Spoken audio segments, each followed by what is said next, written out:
Chine entre officiellement dans l'équation iranienne, alors ce n'est plus une crise régionale, ce n'est plus une tension de plus au Moyen-Orient, c'est un basculement stratégique mondial.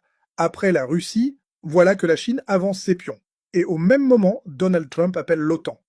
Ce qui se joue sous nos yeux dépasse largement l'Iran. Ce n'est plus seulement Téhéran contre Washington, ce n'est plus une question de sanctions, ce n'est plus un simple bras de fer diplomatique, c'est une recomposition des blocs. Et elle est en train d'accélérer. Le monde de 2026 n'est plus celui de 2016. La Russie est désormais engagée dans une confrontation structurelle avec l'Occident à travers la guerre en Ukraine. Moscou et Téhéran ont renforcé leurs liens. Coopération militaire, échange de technologies, coordination stratégique. Les deux pays partagent un même adversaire principal, l'influence américaine.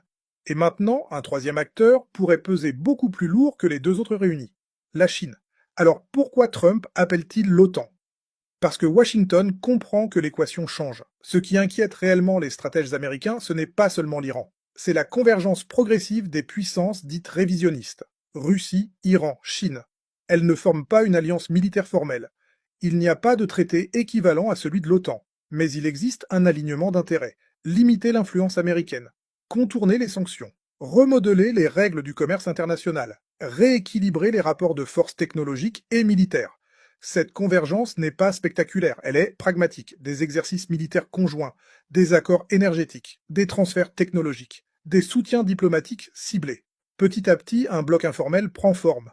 Et face à cela, l'OTAN redevient centrale. Non seulement comme alliance militaire, mais comme cadre politique de coordination stratégique globale. Car la question dépasse le Moyen-Orient. Elle touche l'Indo-Pacifique. Elle touche l'Europe de l'Est. Elle touche les chaînes d'approvisionnement mondiales.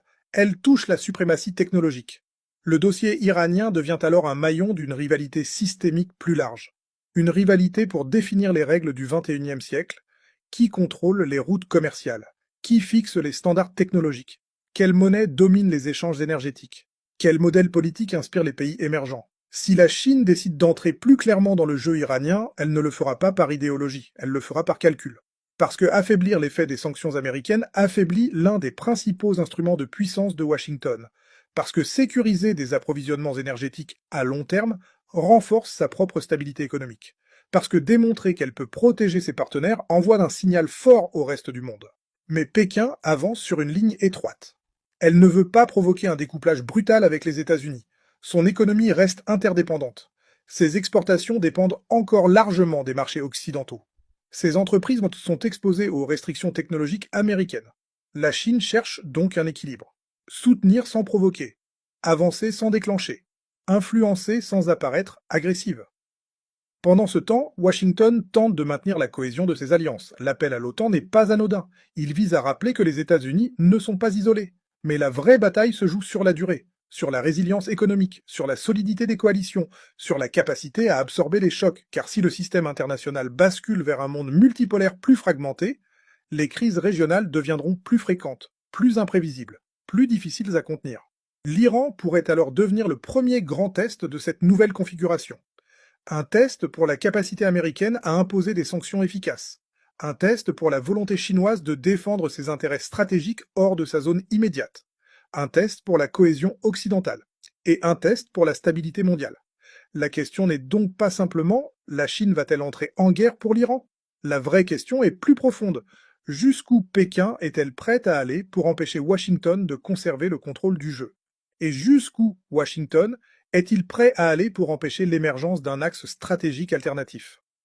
Car derrière chaque déclaration officielle, chaque sommet diplomatique, chaque mouvement naval, se cache une bataille silencieuse, une bataille pour l'ordre mondial, un ordre dominé par l'Occident depuis la fin de la guerre froide, un ordre aujourd'hui contesté, grignoté, remis en question. Iran, Russie, Chine, ce ne sont pas des dossiers séparés, c'est une même dynamique, une montée en tension progressive, une recomposition lente mais profonde. Alors sommes-nous face à une simple crise diplomatique de plus, ou assistons-nous à la formation d'un nouvel équilibre des puissances? Un équilibre plus instable, plus compétitif, moins prévisible. La réponse dépendra des prochains mouvements. Des décisions prises à Pékin, des calculs effectués à Washington, de la capacité des alliances à rester soudées malgré les pressions. Parce que si la Chine décide réellement d'entrer pleinement dans le jeu, alors ce ne sera plus une crise régionale, ce sera un tournant stratégique. Un moment où les lignes invisibles deviendront visibles. Un moment où la rivalité latente deviendra structurante, et cette fois, personne ne pourra dire qu'il ne voyait pas le monde changer sous ses yeux.